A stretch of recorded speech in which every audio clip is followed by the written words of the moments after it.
Desafios para admissibilidade de recursos para TRU e para TNU. Nós vamos apresentar um caso, vou mostrar as peças para vocês, porque a nossa ideia é ir direto ao ponto, né? Quem nunca teve essa dificuldade de recursos para TRU e para TU?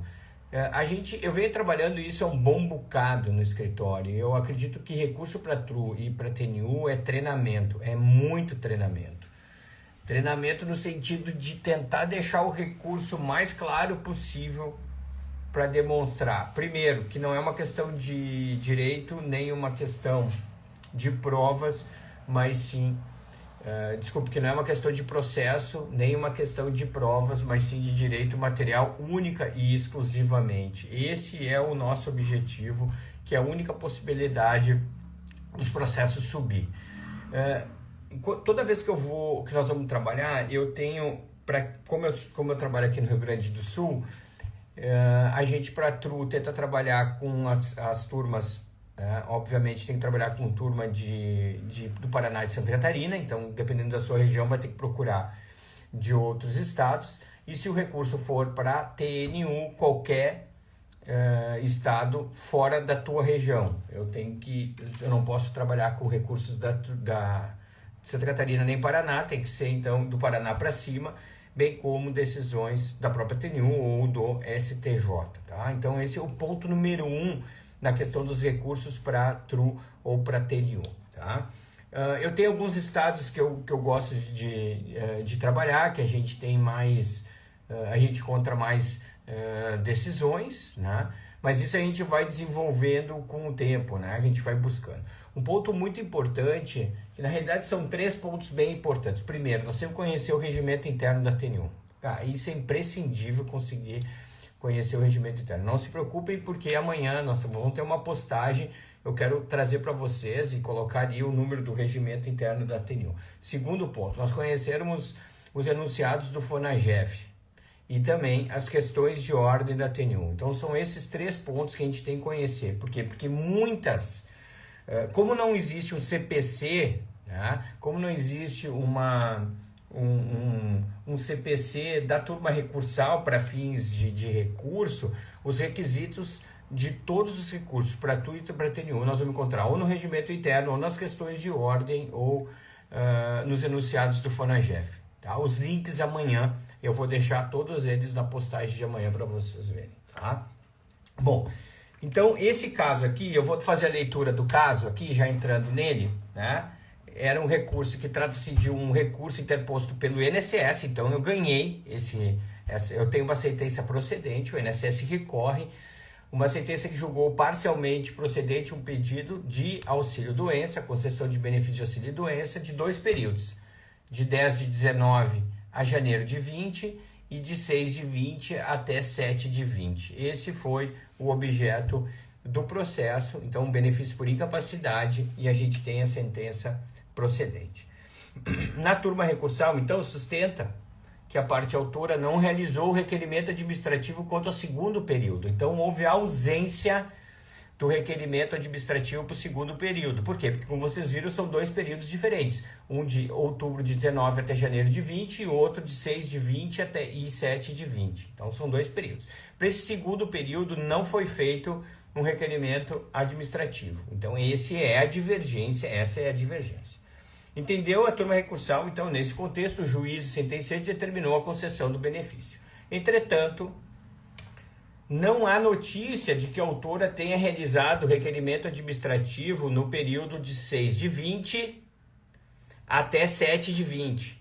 Dessa forma, ao deixar de realizar o requerimento na esfera administrativa, a autora não levou ao conhecimento do INSS o alegado quadro incapacitante, matéria fática essencial à análise do pleito de concessão do benefício.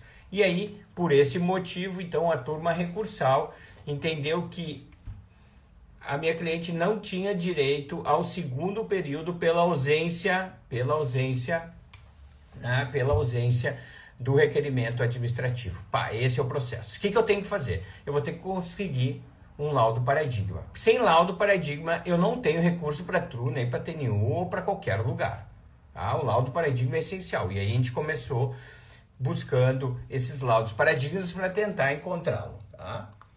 Aí, pessoal, a gente consegue um laudo paradigma da primeira turma recursal de Santa Catarina. Então, aqui eu já começo a mostrar a peça para vocês, tá? Deixa eu tirar daqui. Vamos passando para cá. Beleza, tá? Esse aqui é o meu recurso. Eu abro o meu recurso já de cara aqui mostrando que a divergência é da turma recursal do Rio Grande do Sul e o meu laudo e a minha decisão paradigma é da primeira turma recursal de Santa Catarina. Abro com os fatos, explicando a minha sentença que ela foi procedente, tá? E o primeiro passo é da admissibilidade, né? Eu preciso primeiro que ele seja admitido para depois entrar na parte do direito. Primeiro passo é admissibilidade. Então aqui de cara, eu já digo quem é, da onde veio o meu recurso, tá? Um ponto importante, pessoal, recursos para true não precisa juntar a peça na íntegra. Recursos para TNU precisa juntar a peça na íntegra, mas eu sempre junto na íntegra, não custa nada. Eu tenho ela, por que não juntar, tá? Então aqui já de cara eu já mostro que eu tenho um recurso paradigma e trago a decisão recorrida, tá? Trago a decisão recorrida e coloco qual é a divergência. A divergência é preciso ou não de um requerimento administrativo. E aqui eu coloco, ó, o recorrente tenha formalizado requerimento administrativo nesse período e que não estaria caracterizado de agir. Então, esta é a divergência, tá? O que eu tenho que encontrar? Um laudo que diga que não há essa necessidade. E aqui eu consigo. Então, no acordo paradigma, observa-se exatamente a divergência quanto à desnecessidade do pedido administrativo. E aqui eu já mostro de cara, pessoal, que eu consigo pegar uma situação, jogo contra outra, não há necessidade de questionamento de matéria, Camila. Não há, tá? Não há necessidade. Nesse caso, simplesmente eu mostro a divergência e trago a decisão paradigma. E aqui está o ponto da divergência. Prevalece nessa turma o entendimento de que, por questão de economicidade e de segurança jurídica, o benefício deve ser concedido mesmo quando a incapacidade seja constatada após a DER, ou a data de cessação do benefício, não se exigindo novo requerimento administrativo, tá? Que eu poderia botar em amarelo. Então eu já faço aqui, ó, pum, faço a divergência, mostro que eu tenho uma decisão paradigma divergente, tá? Consigo fazer isso. Um ponto importante que eu coloco, ó, que eu não quero entrar nesse mérito, não é matéria de prova, não se discute aqui a incapacidade. Aqui não há discussão sobre a incapacidade. Por quê? Porque eu não posso, pessoal, deixar na reta em relação à rediscussão de prova. Eu não posso deixar na reta em questão de rediscussão de prova e nem questão processual. Anderson, mas interesse de agir é uma questão processual, não é? Eu tratei ela como uma questão de procedimento, tá? Para tentar fazer com que eu driblasse a questão processual. Aí eu trago, na sequência, a fundamentação da minha tese. Que não adianta também, né, pessoal, eu mostrar única e exclusivamente que eu tenho uma decisão paradigma e não trazer a minha fundamentação. E aqui eu trago a fundamentação do meu pedido, tá? Consigo uma outra decisão que também tem o mesmo entendimento, e são decisões recentes, né, pessoal? Não adianta a gente querer trabalhar com decisão do século passado. O INSS é campeão de trabalhar com decisão do século XVIII. Não, nós temos que trabalhar com decisões bem recentes. Por quê? Porque essa decisão, olha aqui, ó, outra, olha de quando, tá? Nós temos que trabalhar com decisões recentes para mostrar justamente que há essa divergência, que esse é o atual entendimento da turma, tá? Um ponto muito importante, isso é uma questão de ordem da TNU, que eu vou trazer para vocês amanhã, tem que ter similitude fática e jurídica entre os laudos, Tá? Esse laudo aqui tratava do quê? De um pedido de auxílio-doença em que não teve requerimento administrativo. Não teve o requerimento administrativo nesse caso, ou um pedido de prorrogação, que também é uma outra discussão, a questão do pedido de prorrogação em relação ao auxílio-doença. Então tem que ficar muito claro isso, que o meu laudo paradigma também se trata dessa mesma situação. Não adianta, por exemplo, vocês vão discutir uma questão de um EPI, tá? Aí vocês vão trazer a tua discussão do agente nocivo do carboneto e verificar a questão de luva, de um mecânico. Não adianta tu querer trazer a questão de luva, do hidrocarboneto, de um metalúrgico. Não. A TNU, a TRU vai barrar porque não tem similitude fática entre os dois casos. Os casos têm que ser iguais, têm que ser gêmeos, não pode ser primos. Tá? Tem que ser gêmeos. Existe um programa, um site específico para consulta de jurisprudência, além dos sites dos tribunais? Não. Eu utilizo o site da Justiça, né? Dos sites tribunais. Eu não trabalho com um site específico. Eu gosto de trabalhar da TNU, Léo, eu acho que é Léo, né? Porque a gente tem que ter um entendimento lá em cima para ver se também nós não estamos dando murro em ponta de faca. Daqui a pouco tu faz todo um trabalho lindo, maravilhoso, e a TNU já tem um entendimento pacificado que é contrário ao que nós estamos defendendo. Aí não vai nem subir esse a não ser que o entendimento da TNU contrarie o STJ. Aí sim, quem manda é o STJ. A TNU não pode contrariar o STJ. Se a TNU contraria o STJ, tem incidente, inclusive, para o próprio STJ, quando a TNU emite alguma decisão contrária ao STJ, tá? Mas pasmem, pessoal. Olha que legal o desdobramento desse processo. Daí vem o despacho, tá? E o despacho diz o seguinte: não merece trânsito à inconformidade, uma vez que a insurgência recursal, interesse de agir, trata de questão processual. Justamente no exame de admissibilidade do recurso, o juiz federal, ele se apegou de que ele faz o link entre interesse de agir e processo. E esbarra a subida do meu recurso.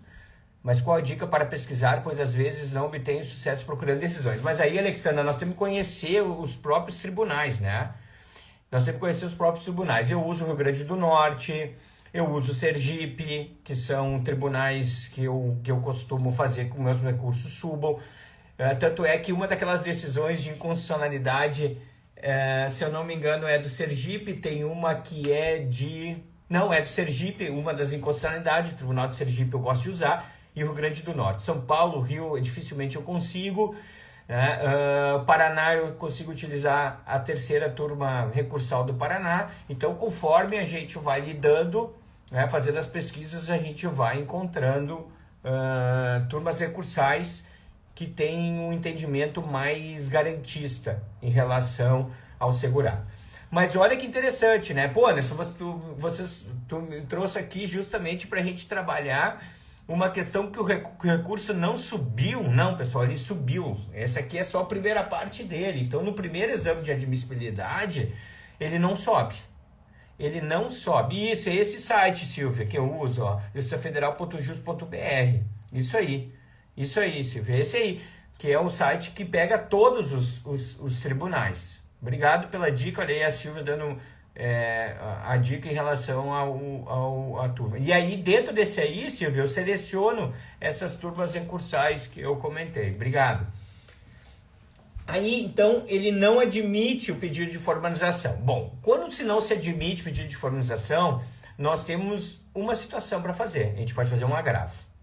O agravo, ele passa de novo por esse exame, o relator pode manter a decisão e aí ele vai para TRU ou para TNU, dependendo de onde tu estás direcionando o teu recurso.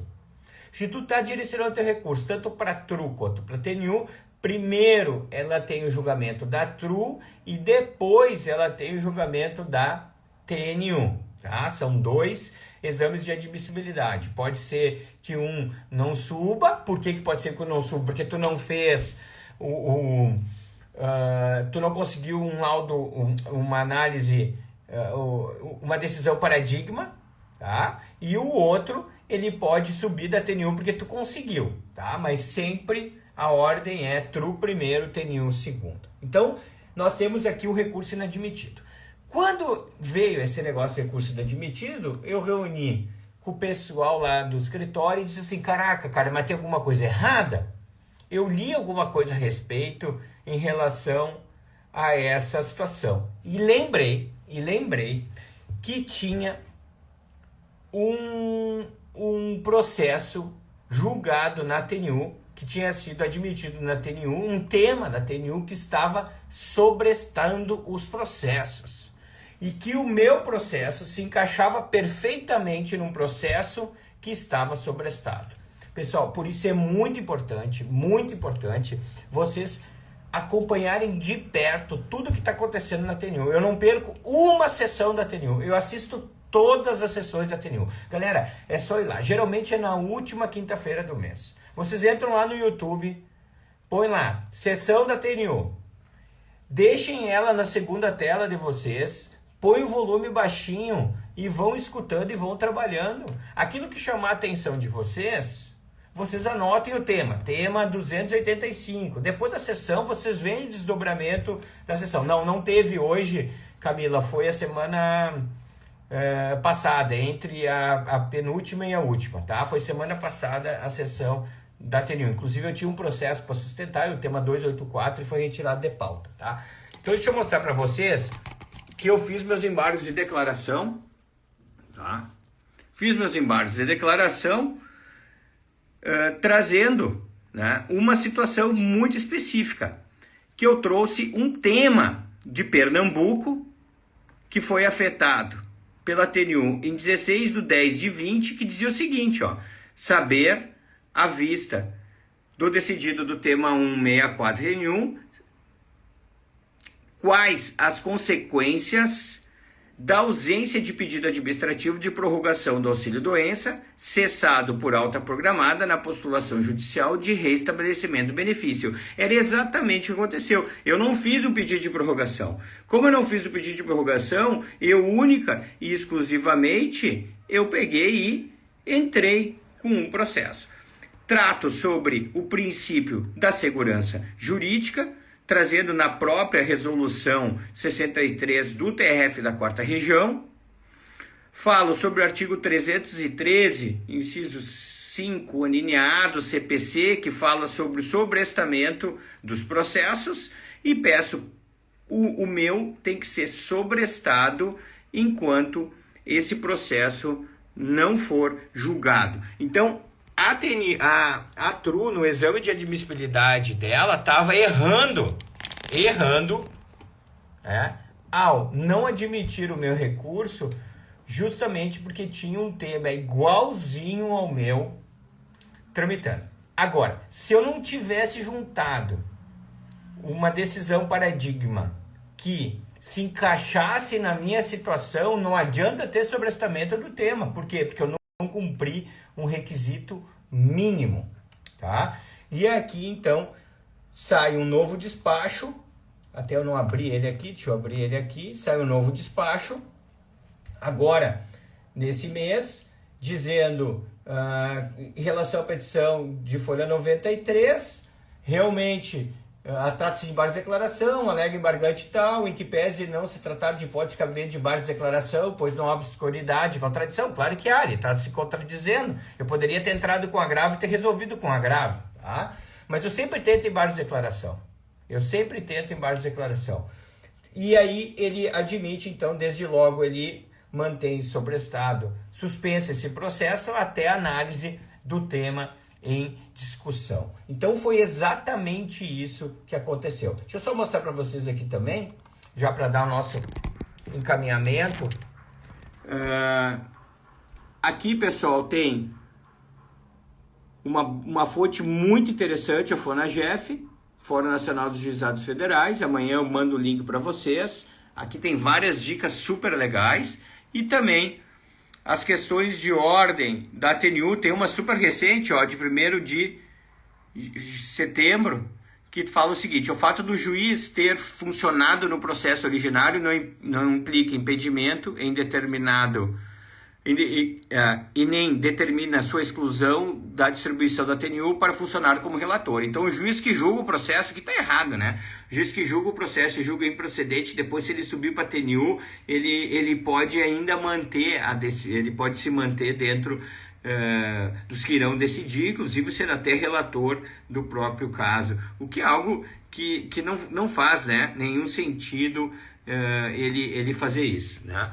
Então, galerinha, fica aqui a minha dica, né? Esse episódio número 3 do Direto ao Ponto, sempre abrindo as peças. Amanhã eu trago algum material. Se ficou com alguma dúvida referente à live de hoje, não se preocupa, amanhã de manhã cedinho eu vou abrir uma caixinha de perguntas. Pode fazer sua pergunta lá, pode trazer o seu caso, eu vou respondendo durante o dia, recursos para TRU e para TNU. Numa outra oportunidade, eu tenho outros recursos, eu posso pegar uma questão de ordem ou 2 questões de ordem, trabalhar só elas durante esses 30 minutos de atenção para vocês, tá bom, galera? Fica aqui as minhas dicas. Amanhã tem mais material no feed, caixinha de perguntas de manhã, e de tarde, eu acho que ao meio-dia, entra algumas dicas, inclusive com esses sites aqui. Vou pegar a dica ali da Silvia, que ela trouxe o local onde ela faz as pesquisas, e coloca tudo na mesma postagem, tá bom? Próxima quinta-feira nós temos mais. Se vocês tiverem alguma ideia, alguma dica, algo que vocês gostariam que eu falasse, por gentileza, podem mandar. Eu aceito com toda certeza. Eu devo ter algum processo que se encaixe, porque a ideia não é trabalhar direito material, é trabalhar direito material, obviamente, dentro do processo de um caso concreto meu. E não se preocupe que eu vou trazer também casos em que eu tive improcedência por algum equívoco ou não, para que vocês não cometam o mesmo erro, tá bom? Um grande abraço para vocês, até a próxima quinta-feira com mais um Direto ao Ponto. Um grande abraço e até a próxima.